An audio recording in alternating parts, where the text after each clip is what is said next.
Hola, ¿qué tal amigos? ¿Cómo están? Muy buenas noches. Yo soy Esdras Chabot y esto es Dinero y Poder.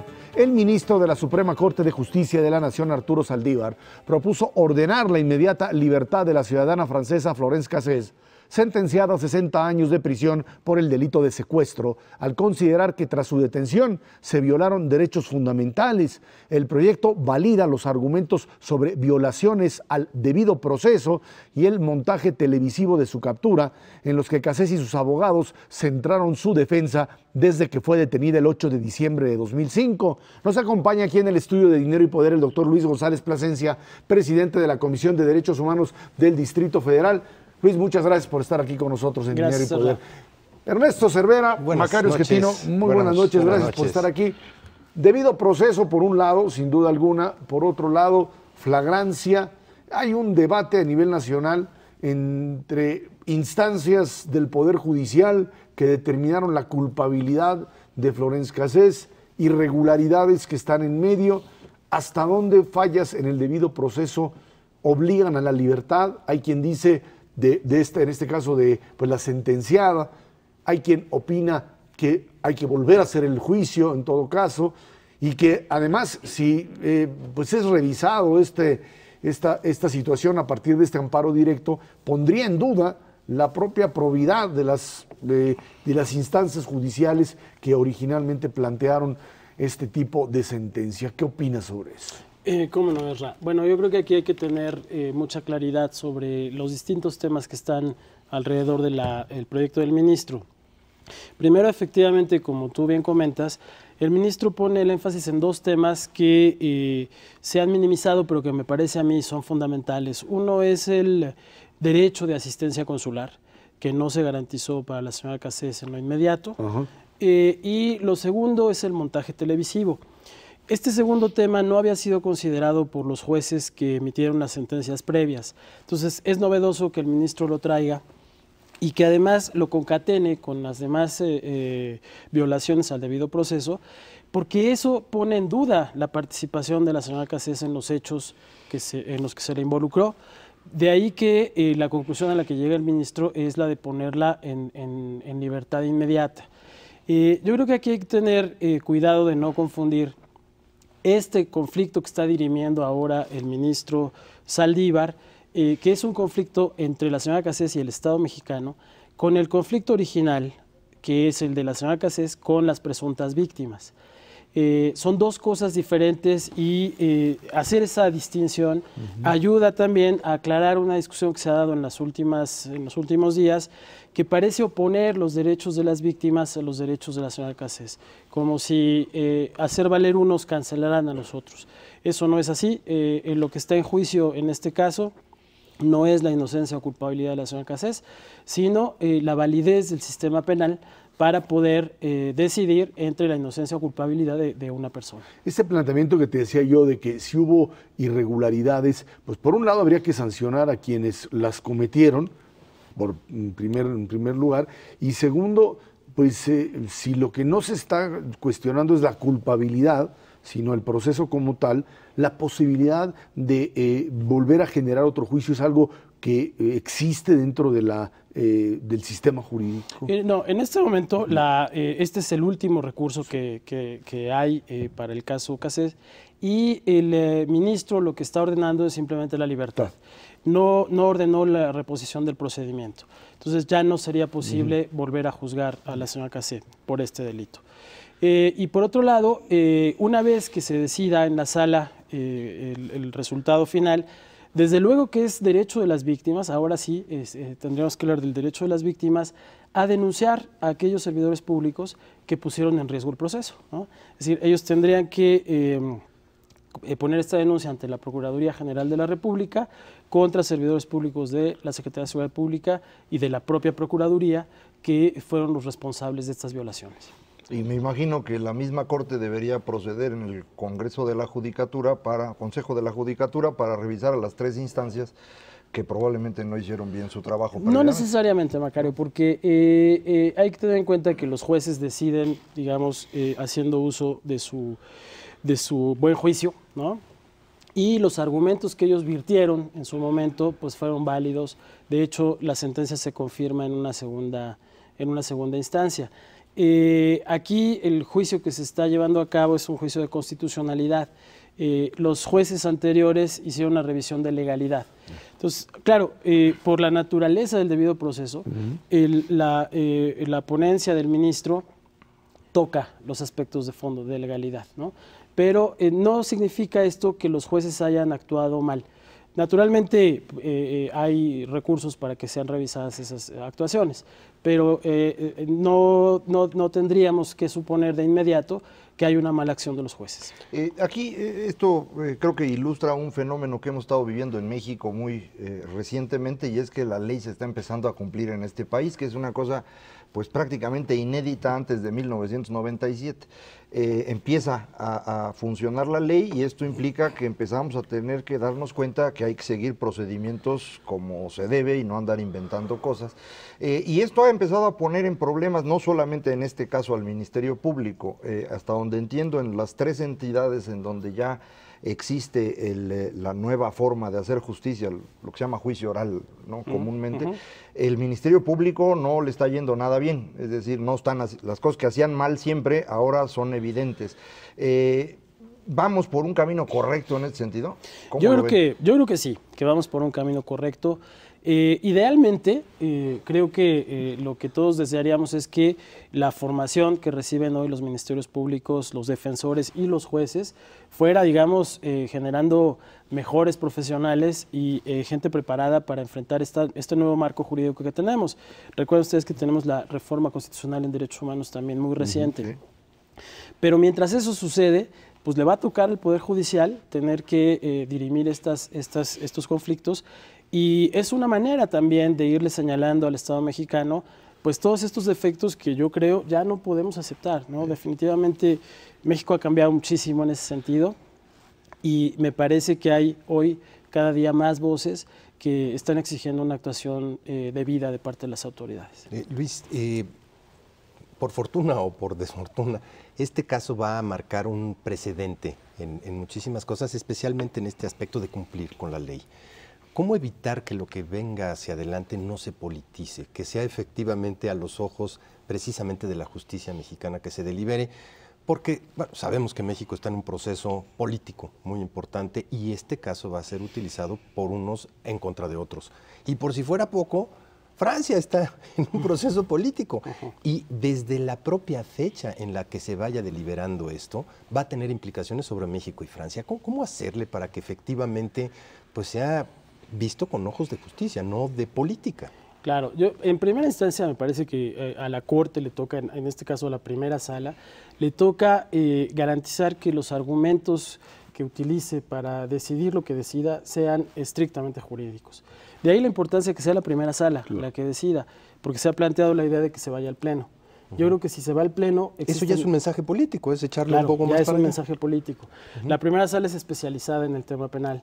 Entonces, esta es una discusión técnica, penal. Pero hay la posibilidad de que finalmente la sala decida que se va al Pleno. Cabría esa posibilidad, yo creo que sería un mal mensaje, ¿no?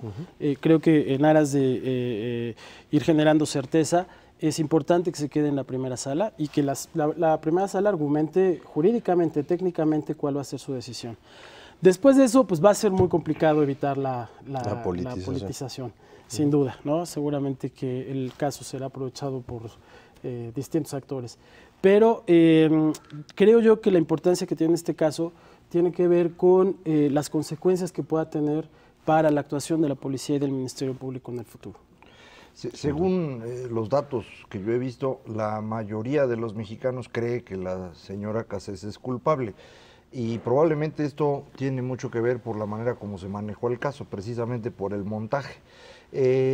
Sin embargo, esa no es la única vez que ha ocurrido esto. Hay una costumbre, para mí bastante preocupante, de parte de las autoridades mexicanas, federales y locales, de que cada vez que detienen a alguien que creen que es culpable, lo ponen en televisión, lo sacan diciendo, este señor cometió no sé qué tantos delitos. Eso yo entiendo que no podría hacerse, que esto está prohibido, pero no veo que mejore. Sí, estamos trabajando en una recomendación que daremos a conocer hacia el final de mes, en este caso contra las autoridades de la Ciudad de México, la Procuraduría, por esta razón justamente, porque lo que se genera es esto que el ministro llamó muy atinadamente el efecto corruptor, porque se crea el ambiente adverso a la decisión judicial y luego entonces la decisión, cuando no es convergente con ese juicio mediático que se ha hecho, pues resulta que se descalifica. De ahí la importancia de tener el cuidado, digamos, de que los procesos vayan dándose a conocer a la gente. Yo creo que eso es muy importante, pero en el momento adecuado. Antes de los casos que tú comentas, Macario, son importantes porque ha habido varios que estamos siguiendo nosotros en los que las personas son inocentes al final, no hay elementos para inculparlos. ¿Quién les devuelve su buen nombre? Así es, y se les destruye la vida. En todo caso es lo que se conoce como subjudice, aquello que está todavía bajo juicio y por lo tanto no debería de conocerse. Aquí el problema es que si en este caso se argumenta que hubo violaciones a debido proceso, pues esta violación al debido proceso se dio en el marco de una gran cantidad de presión política. Si le empezamos a buscar expedientes de lo que implica el debido proceso en México, van a tener que soltar a media gente que tienen metida dentro. Sí, desafortunadamente ese es el caso, ¿no? Claro, digamos, hay que cuidar el mensaje porque de pronto se ha tratado de hacer creer que si la señora Cassés sale en libertad, entonces vendrá una cadena de otros delincuentes que saldrán. Eso no va a ser así, ni siquiera con los coacusados, son procesos totalmente diferentes. Lo que es cierto es que sí habrá que revisar con toda puntualidad la manera en la que el Ministerio Público y la policía actúan para evitar esto, ¿no? Para evitar impunidad. Ahora, en todo caso, también lo que es importante hacer notar es que se trata de un caso en donde hay quien sigue asegurando que la culpabilidad está presente, que sí estuvo colaborando con ella, y eso es algo que pues hace ver mal a una justicia mexicana que tendría que decir, pues sí es culpable, sí estuvo ahí presente, pero no lo puedo demostrar. Y eso es quizá la parte que es para la víctima finalmente la enorme frustración por una justicia que no se logra. Esa parte ya no tiene cómo resarcirse. No, desafortunadamente el planteamiento, de acuerdo con el debido proceso, es al revés, ¿no? Es decir, no pude probar que esta persona fue culpable de este delito. Entonces, la tragedia aquí en este caso es que no vamos a saber, como en muchos otros, desafortunadamente, si ella es culpable o es inocente. Porque de aprobarse el proyecto, en cualquiera de los dos casos, si se aprueba el proyecto, si no se aprueba el proyecto, no está en juicio si ella es culpable o es inocente. Justamente ese es el problema que está en el fondo. Es que si no se aprueba, finalmente se sostiene los otros juicios en donde se determinó que es culpable. Sí, lo que pasa eso es así que verdad jurídica, aunque sea mentira. Eso es cierto. Pero eso es así como funciona. Ya el tema aquí es que toda la revisión que hace el ministro Saldívar, pues aporta una serie de elementos que no se vieron en los otros juicios y que, digamos, meten esta duda razonable. Luis, el hecho de que el propio ministro haga pública su posición, la presente, ¿no es también algo que debería de manejarse con cierta, pues, no te digo secrecía, pero esto convierte al tema en un tema de presión política, o estas tesis elaboradas por los propios ministros deberían de manejarse también con menor publicidad? No, yo creo que lo que ha venido ocurriendo en los últimos años es un proceso de publicitación de la labor judicial que había sido siempre llevada como en lo oscurito.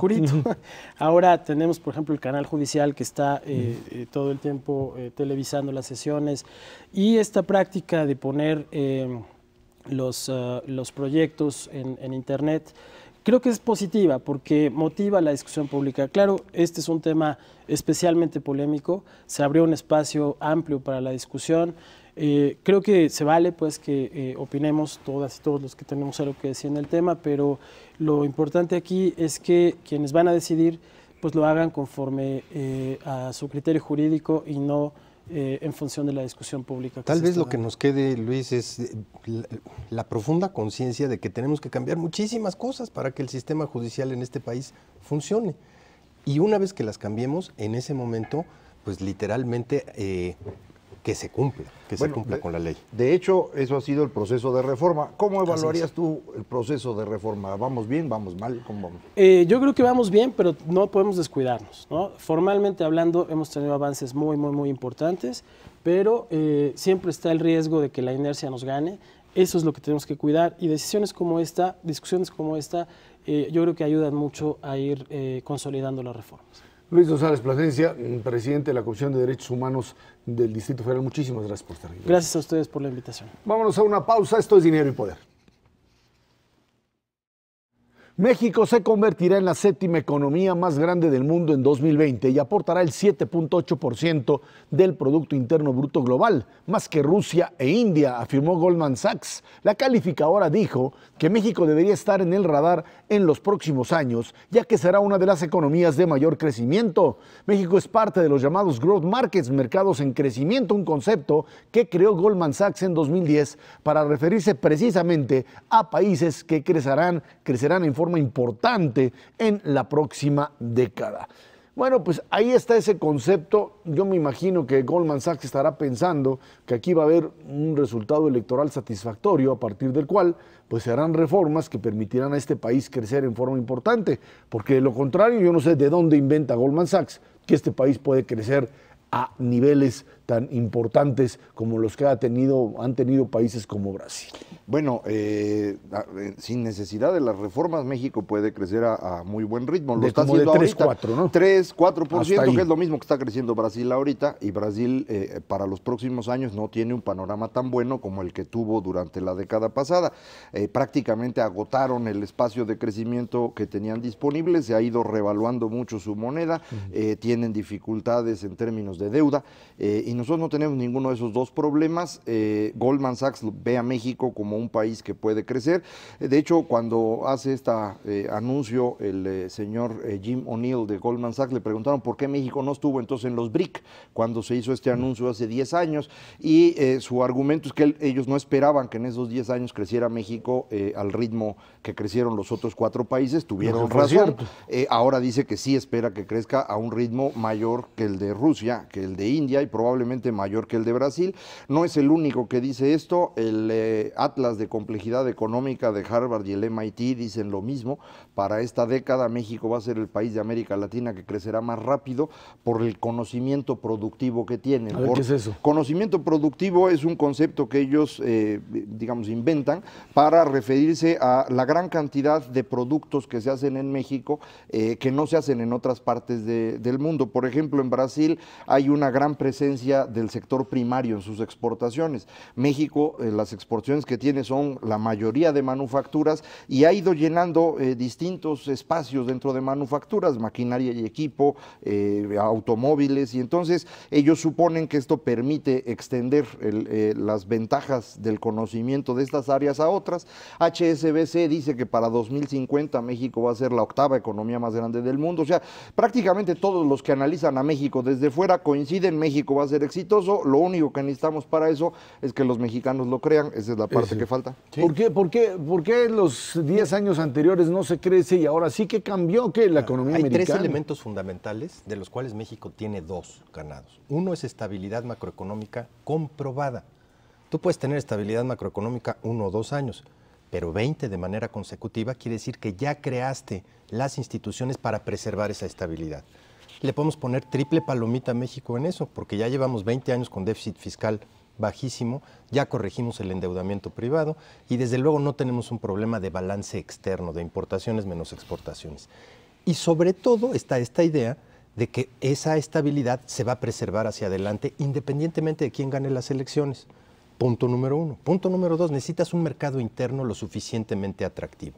Ese ha cambiado paulatinamente en México, pero hoy de las 27 millones de familias, cuando menos 15 a 16 millones tienen poder adquisitivo y constituye un mercado interno que tampoco va a variar fundamentalmente hacia adelante.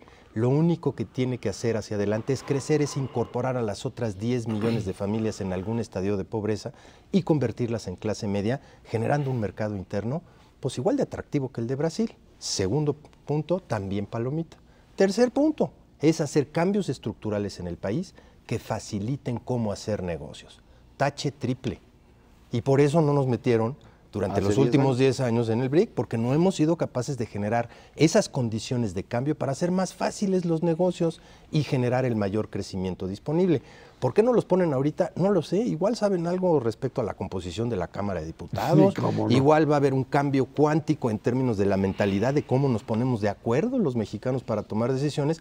Yo no lo veo en el horizonte. La verdad de las cosas es que sí podemos generar un crecimiento del 3% sin ayuda de estos cambios estructurales, pero para ocupar la séptima o la octava posición dentro de 20 o 30 años, sí se requieren esos cambios indefectiblemente y todavía no estamos listos para eso. Sí, como bien dice Ernesto, podemos crecer 3 o 4%, que es lo que decíamos hace un momento, sin necesidad de hacer grandes cambios. Para crecer más rápido, sí hay que hacerlos, no son muchos, y yo me imagino que varios de los analistas externos están suponiendo que los candidatos y sus equipos no están mintiendo en este momento, y tanto la gente del PAN, Vázquez Mota, como la gente del PRI, Peña Nieto, han dicho que vale la pena, por ejemplo, revisar Pemex.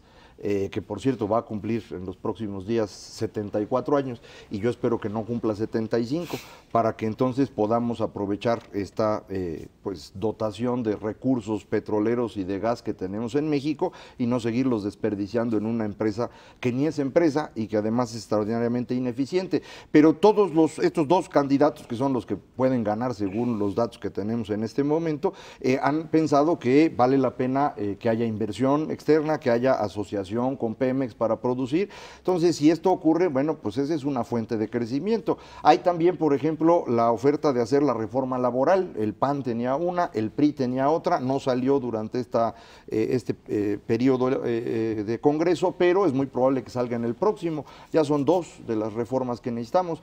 Falta la fiscal, indudablemente, pero pues va a tener que ocurrir en los próximos años. Entonces, creo que también están considerando la posibilidad de que algunas de estas reformas vayan a ocurrir no necesariamente por este cambio cuántico que decía Ernesto en la capacidad de hacer acuerdos, sino simplemente porque ya prácticamente están hechas, ya falta muy poquito para que salgan. ¿No será que se está hablando también de pues una tendencia en los Estados Unidos a mantener un crecimiento de 1 o 2% también en los próximos años? Y como la economía mexicana sin cambios estructurales camina atrás de la norteamericana, pues la línea es muy clara, los norteamericanos seguirán creciendo en esa línea y nosotros atrás de ellos. No, yo creo que es un poquito más allá, Ezra. Estados Unidos observó durante los últimos 20 años una caída estrepitosa de sus manufacturas, de niveles del 22% de su Producto Interno Bruto a niveles del 10%.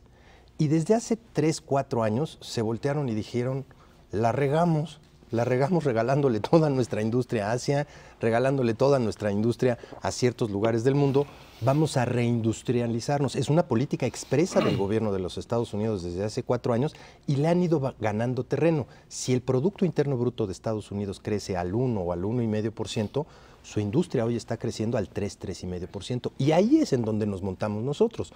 Tener garantizado un crecimiento del 3, 3,5%, nada más con Estados Unidos, más lo que pueda aportar el mercado interno, sí te hace válida esta cifra de crecer cuando menos al 5, 5,5%, siempre y cuando se hagan estas reformas estructurales. Ahora, dentro de esta parte de la velocidad, yo sí veo difícil que lleguemos a producir el 8% del Producto Interno Bruto Mundial de aquí al 2020. Eso sí está difícil. Estados Unidos, que es la potencia todavía a nivel internacional, representa 25% del PIB. El segundo lugar es China con 7%. El tercer lugar es Japón con 5%. Nosotros no llegamos ni al 1%. Y pasarte al nivel del 7% quiere decir multiplicar por 6 veces lo que produce hoy México en un periodo de 8 años. Eso sí está un poquito difícil. Para el 2050 sí se puede. Hay experiencias muy interesantes y el promedio es el siguiente.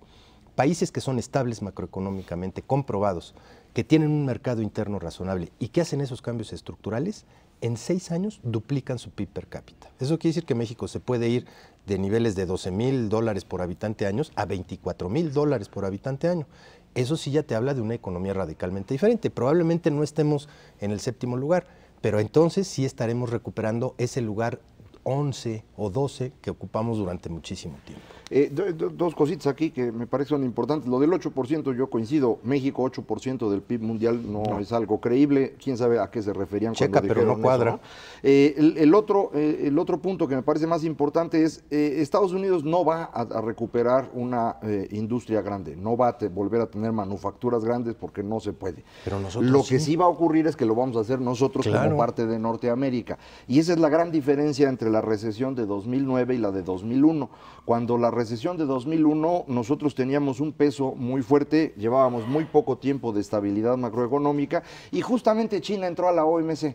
Entonces los estadounidenses movieron mucha producción a China, incluso producción que ya estaba en México se movió a China. Celulares. En esta crisis de 2009 China está cara, nosotros ya tenemos estabilidad demostrada, en este momento China está teniendo problemas de estabilidad financiera, entonces han movido parte de su producción a México, lo van a hacer más en los próximos años y yo sigo pensando que a partir de 2015 el mundo va a crecer como no lo ha hecho en muchísimo tiempo y creo que podemos cosechar una buena parte de A esto habría que aunarle el día de hoy, precisamente el presidente Obama anuncia directamente un conflicto comercial con China, habla abiertamente de una demanda ante la Organización Mundial de Comercio por prácticas pues, que considera ilegales dentro del comercio mundial, en algo que pues es otra vez esta reiteración de que los socios comerciales no son totalmente confiables, en este caso China, lo que también en un momento determinado puede traer consigo una separación en términos de la estrategia económica de los Estados Unidos frente a China. Sí, ¿no? traen pleito. Anoche China decidió cancelar una compra de no sé cuántos aviones, pero eran más de 100 aviones Boeing.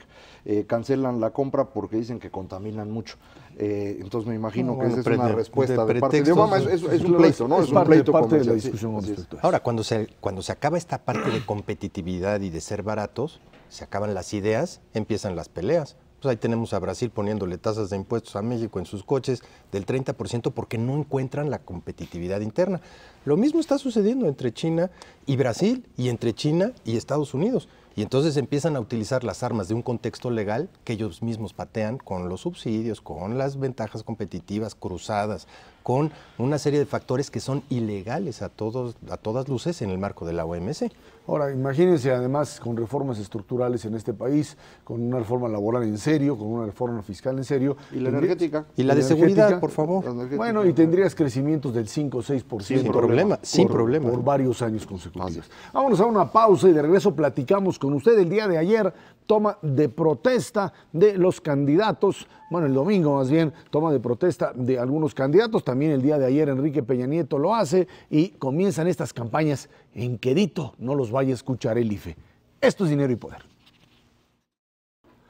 Josefina Vázquez Mota, Enrique Peña Nieto y Andrés Manuel López Obrador tomaron protesta como candidatos a la presidencia de la República en sus respectivos partidos. El domingo, durante su discurso, la panista hizo un llamado a la unidad y a refrendar la democracia. Dijo que el PAN ha cambiado el rostro del país porque no hay censura y se combate el crimen de frente. López Obrador llamó a su equipo de campaña a conquistar el voto de los indecisos y dijo que en esta elección hay de dos sopas, la de él y la de los demás.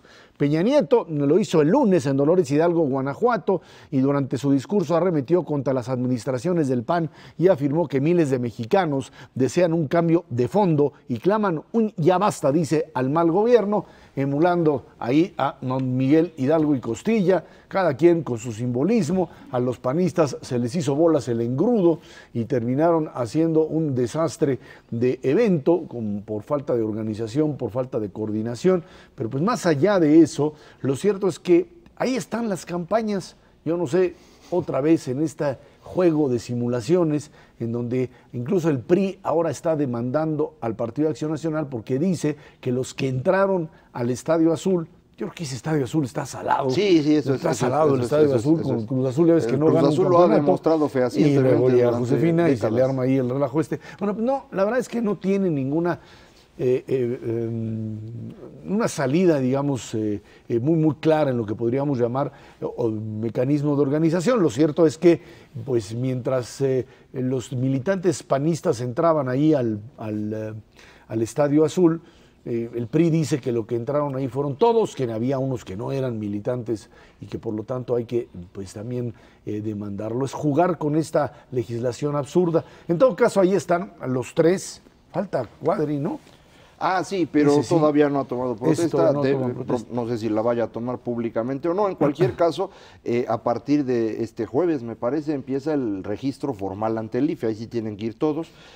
Van a ir, el último de los tres grandes partidos es López Obrador, porque todavía tienen que hacer protestas con sus otros dos partidos. Y la claro. que hizo en el Teatro Metropolitan aquí en la Ciudad de México fue solamente con el partido Movimiento Ciudadano. Le falta hacerla con el PRD y con el PT. Va a ser 3 eventos y después de eso pues ya irá a registrarse ante el IFE. Los otros candidatos, Vázquez Mota nada más es candidata de Acción Nacional, entonces nomás podía ser una, por eso me imagino que le hicieron en grande, se hicieron bolas, se les vació. No creo que el PRI se pueda quejar porque pues, los que se quedaron a ver la protesta yo creo que ya nada más eran panistas, los demás son los que se fueron. Entonces yo no veo por qué se queja. La queja que el PAN estaba diciendo en contra de la protesta de Peña Nieto es que ahí hubo un discurso hablando de propuesta. Y eso no se puede hacer porque es lo que... Entonces ahí se van a pasar con el drama esotérico, ¿no? Sí. Lo que está verdaderamente mal, pues es esta restricción. La verdad de las cosas es absurdo, que, ¿no? o sea, tratar de hacerlo veladamente cuando de todas maneras se hace a luces y gritos, pues bueno, simplemente no tiene ningún sentido.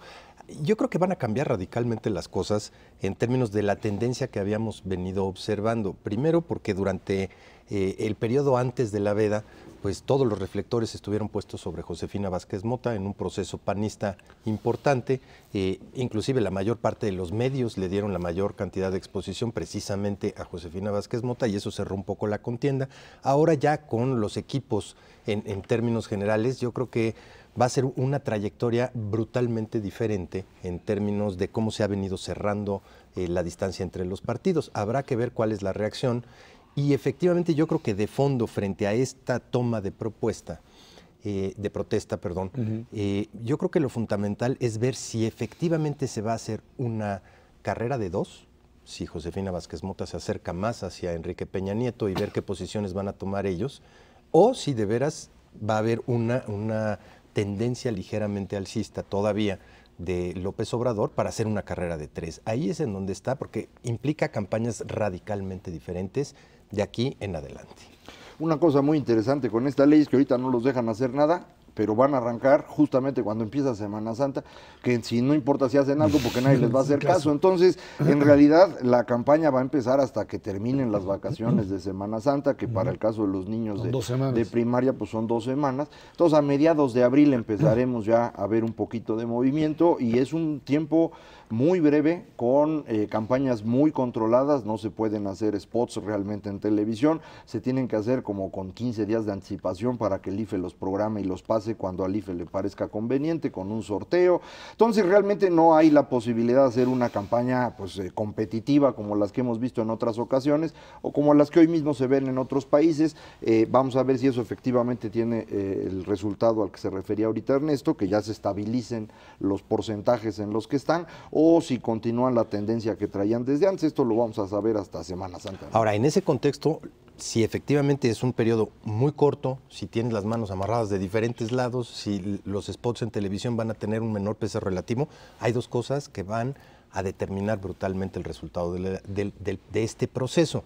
Una es todos los medios electrónicos, las redes sociales van a jugar un papel inédito en México, porque la verdad es que hace 6 años no tenían la profundidad que tienen hoy y es el único medio relativamente libre de todas estas presiones y de todas estas ataduras. Y 2, desde luego los debates. Vamos a ver qué formato toman. Yo me quiero imaginar debates menos acartonados de los que hemos visto en el pasado en nuestro país. Difícilmente. Pero eso es fundamental para que se tome una decisión pues sensata en términos de los candidatos a los ojos de la ciudadanía mexicana. En todo caso, parecería ser que de lo que se trata es de manejar campañas lo menos ruidosas posibles. Esa sería un poco la tendencia, en donde de lo que se trata es de acallar determinado tipo de voces. Eso es lo que se está haciendo y hay que ver si eso modifica tendencias o no. Por lo pronto quedó claro, con las distintas encuestas que hemos visto, que los números pues enormes que tenían, las diferencias brutales, se cerraron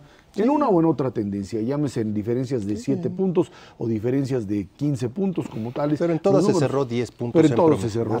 Habrá que ver en este periodo de no campaña, por llamarlo de alguna manera, donde sí hubo campaña, la trasladaron de los candidatos a los presidentes de los partidos, que fueron los que salieron a dispararse unos contra otros. ¿Sí? Habrá que ver al término de marzo, en principios de abril, cuando empiezan, en dónde empiezan cada uno, qué efectos tienen este tipo de planteamientos de uno y otro, y de una manera muy clara, qué tanto la población se interesa directamente por el propio proceso electoral. Y aquí hay un elemento clave, uno de los grandes temas que, por ejemplo, el PRI esperaba aprovechar y que de hecho pues el señor Peña lo menciona en su toma de protesta, es la economía y la gran queja de que la economía no avanza y que no crece y que se refirió a eso. No, pues ya no sirvió porque de aquí a julio pues la economía mexicana va a ir bien, no vamos a tener sustos, a lo mejor después, pero de aquí a julio no parece posible. Van a ser 12 trimestres consecutivos creciendo arriba del 4. Los datos del día de hoy de producción industrial siguen en la misma línea. Y generación de empleo muy grande comparativamente con lo que traíamos, precisamente por esto que hablábamos de la inversión estadounidense y demás.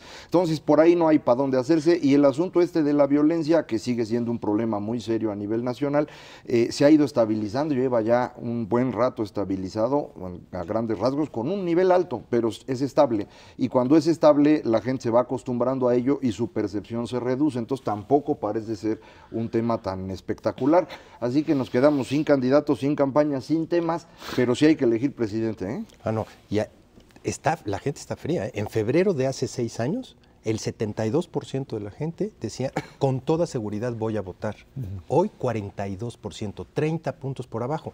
Todos estos factores confluyen, que no hay campañas, que todo es enquedito, que una serie de factores. Habrá que ver si eso no tiene un impacto muy importante a la hora de elección, porque 3 meses son relativamente pocos. Ahora, si ya no hay temas, lo que sí va a haber son figuras. O sea, lo que queda claro es que si no se puede pegar sobre los temas, porque estos no prenden, la descalificación que se supone está prohibida, pues va a ser lo que van a utilizar. De hecho, ya lo han hecho tanto en la figura de Peña Nieto como en la propia figura de Josefina, quizá menos en López Obrador por los números negativos que tiene y que ha ido también mejorando posiciones. 10 puntos. Sí, más o menos, pero la verdad es que tendrán que irse sobre una campaña, como le llaman, sucia, no de descalificación de propuesta, sino de descalificación directa de la persona como tal. Eso ya está ocurriendo, como se refería Ernesto hace un momento, en las redes sociales. Nada más que las redes sociales tienen un efecto directo sobre un porcentaje pequeño de la población.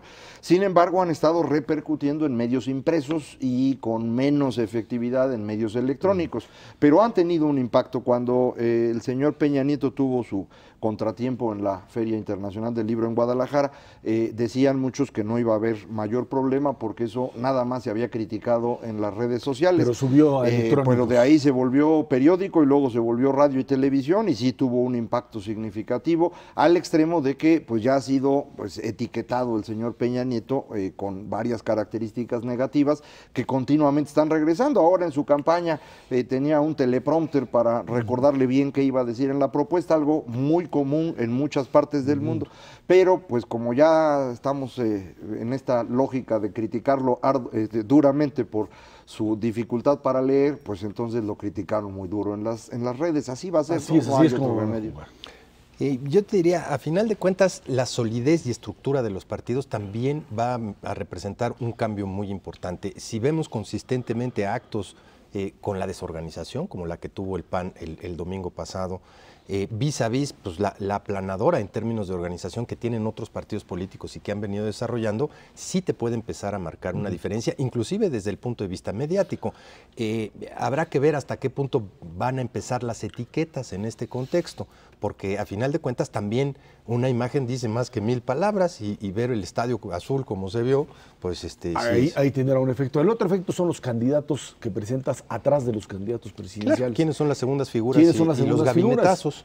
O los que yo denominaba por ahí los impresentables. O sea, claro. ¿Qué tal atrás de Josefina Vázquez Mota, Fernando Larrazábal? ¿Qué tal, atrás de Andrés Manuel López Obrador, Manuel Bartlett? ¿O qué tal atrás del propio Enrique Peña Nieto a el señor Romero de Champs? Síganse y a ver quién puede sustentar y presentar frente a una opinión pública a este tipo de figuritas sin que les dañe directamente en su opción, digamos, de generar internamente un proyecto, ¿no? Yo creo que ya está más o menos claro para los mexicanos qué representa cada quien. De cualquier manera, López Obrador ya hizo una campaña presidencial muy larga, porque además se apoyó desde su jefatura de gobierno en el DF. Entonces, ha hecho una campaña muy larga, todo el mundo sabe qué está ofreciendo. En el caso de Peña Nieto es más o menos claro, dado pues que el PRI lo conocemos y además la gente que va con él. Y la única que podría estar un poco en duda es en el caso de Josefina Vázquez Mota, qué tanto va a continuar lo que hizo Calderón y qué tanto no. Esa es la única incógnita, me parece, que todavía queda por aclararse. Lo demás está ya muy claro. Vámonos a una pausa, de regreso platicamos. Grecia recibe el salvavidas, a ver si todavía se puede salvar. Esto es Dinero y Poder.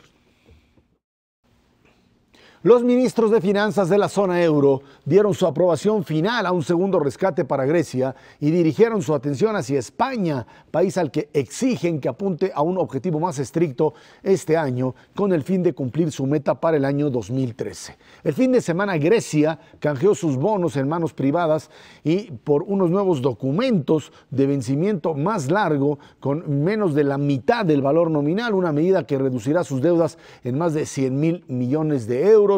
Ahora sí que se sacó la lotería, ¿no? Los griegos terminaron cambiando sus papelitos que no valían nada por la mitad.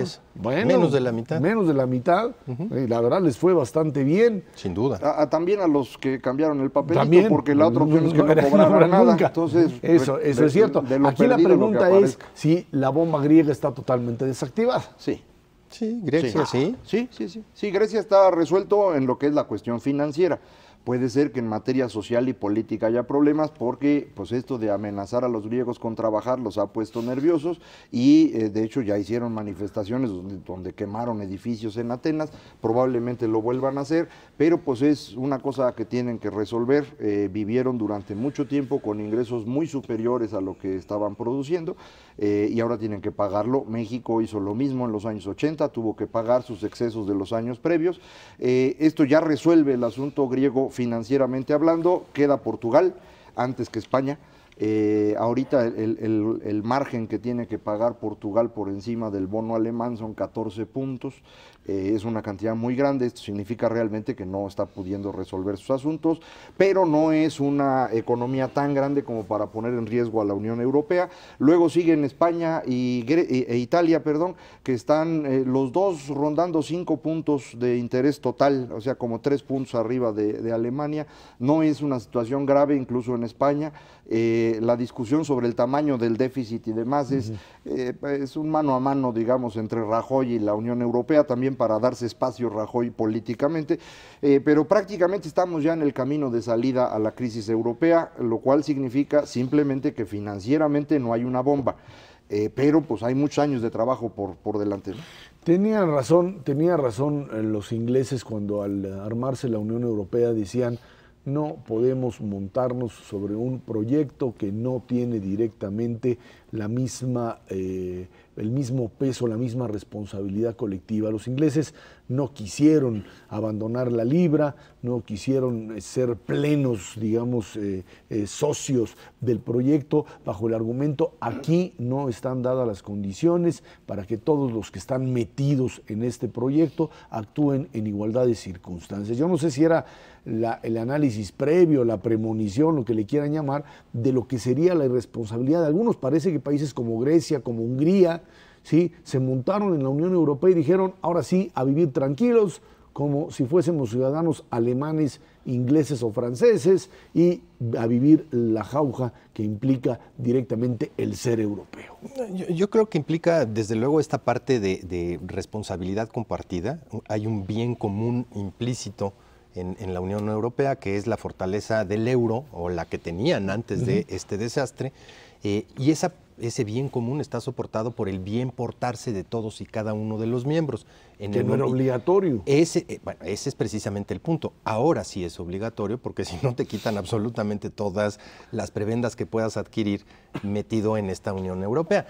Yo creo que además los ingleses no estaban pasando por el mejor momento económico cuando entraban precisamente a esta Unión Europea, o se estaba conformando, y en buena parte por eso dijeron no de entrada, porque al ser uno de los 3 países de mayor desarrollo relativo, entrar a la Unión Europea no solamente es una sola moneda, es poner sobre la mesa una cantidad de dinero muy importante para dedicárselo a los países de menor desarrollo relativo, como Hungría, como Grecia, como Portugal, para que se empareje la infraestructura de los países.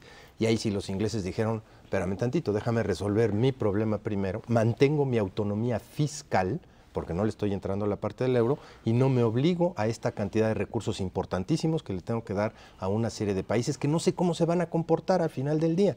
Yo creo que reconocen la importancia de una Europa fuerte. Bueno, el 90% de sus negocios está ahí, aunque ellos tienen una vinculación muy importante con Nueva York y pues, su principal socio comercial sigue siendo los Estados Unidos. También hay una muy buena dosis de no querer compartir con recursos propios lo que es responsabilidad de todos. Yo creo que Europa, a final de cuentas, pasado este trago amargo, si es que efectivamente imponen las reglas y hacen cumplir esas reglas, como lo están haciendo ya desde ahorita con España, va a salir mucho mejor librada. Ya hay un entretejido económico verdaderamente impresionante, en donde buena parte de las autopartes que se hacen en Alemania se fabrican en Grecia o se fabrican en Portugal o están por todos lados. Y Inglaterra participa de ese entretejido bestialmente, digo, desde la parte de desarrollo tecnológico más importante, como pueden ser los aviones, los Airbuses, pues son compartidos, son ingleses y son franceses. A los anglosajones no les gusta Europa, ese es el problema. Entonces ellos no tienen ningún interés en una Europa unida y no iban a apostarle. Los anglosajones van en su camino por otro rumbo y por eso cuando el euro desde el principio dijeron eso va a fracasar y ahora que estuvo a punto de fracasar estaban bien contentos y lo festejaban y nos lo decían todos los días, va a tronar Europa, no tronó. Porque el euro no es un problema económico, el euro es esencialmente un problema político. Esta es la primera vez en 2000 años que Europa tiene un problema y lo resuelve sin matarse. Eso es un avance muy significativo que no hay que menospreciar. Si este fenómeno del euro continúa como va, en los próximos 3 años el dólar va a tener un problemón enfrente porque el euro va a ser una moneda atractiva. Y si el euro es una moneda atractiva, entonces el dólar pierde el privilegio exorbitante que tuvo durante el siglo XX y entonces nos vamos a encontrar con el problema exactamente contrario. Estados Unidos tiene una deuda pues ya cercana a lo que tiene Italia y que hoy puede pagar porque el dólar es la moneda que más se usa. Si deja de ser la moneda que más se usa, entonces Estados Unidos va a necesitar que alguien le preste dinero y entonces vamos a ver qué dice Inglaterra. Entonces yo creo que hay que darle tiempo al asunto. Ahora, yo sigo poniendo el dedo sobre esta parte social de Europa. La sociedad europea sí tiene capacidad para derrocar gobiernos. Lo hemos visto en el último año, pues tiraron a Papandreou, tiraron a Berlusconi y a Zapatero. Llevan estos países una racha espeluznante en materia de crecimiento económico con una caída acumulada hasta el 2011 de 9% en promedio, más la recesión del 2012 les va a dar una caída en promedio para estos países pequeños cercana al 12%. Es como perder y borrar de un plumazo el 12% de lo que producías. Y el impacto sobre la parte del desempleo más sobre la parte de pensiones, pues es brutal. No va a ser fácil lidiar con estas dos cosas al mismo tiempo durante los siguientes 3 años. Si brincan esa, no tengo duda de que van a salir fortalecidos, pero hay que brincarlo. Y el punto que está ahí también presente como tal es esta reorganización.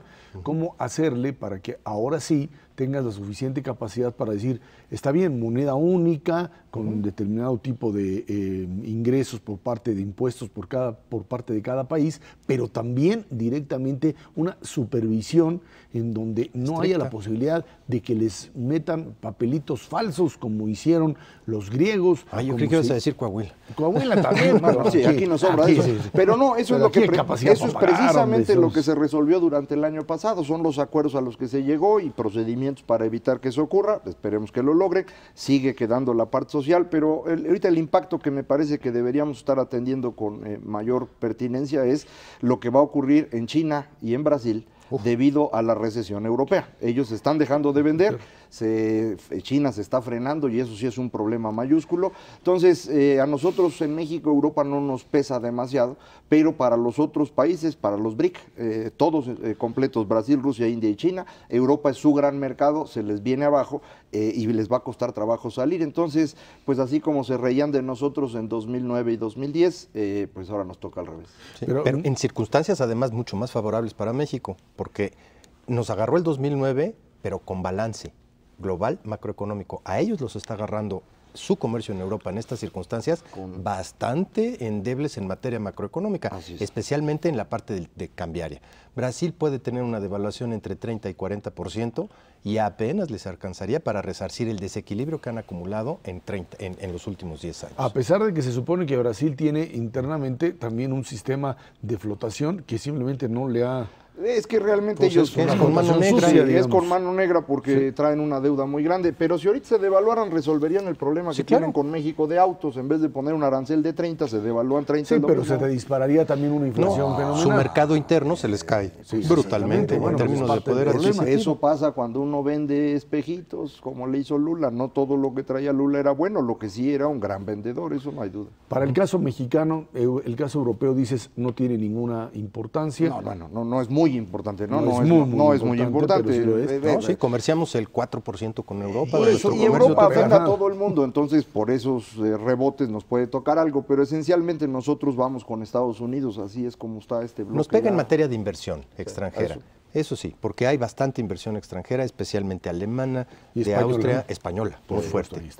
Ernesto Cervera Macarios, que tiene muchísimas gracias. Gracias a usted que nos ve y nos escucha todos los martes aquí en 11T de México, Dinero y Poder. Recuerde, estamos en la radio Noticias MBS en el 102.5 del FM de lunes a viernes de 5 de la tarde a 7 de la noche. Por nuestra parte, muchísimas gracias y muy buenas noches.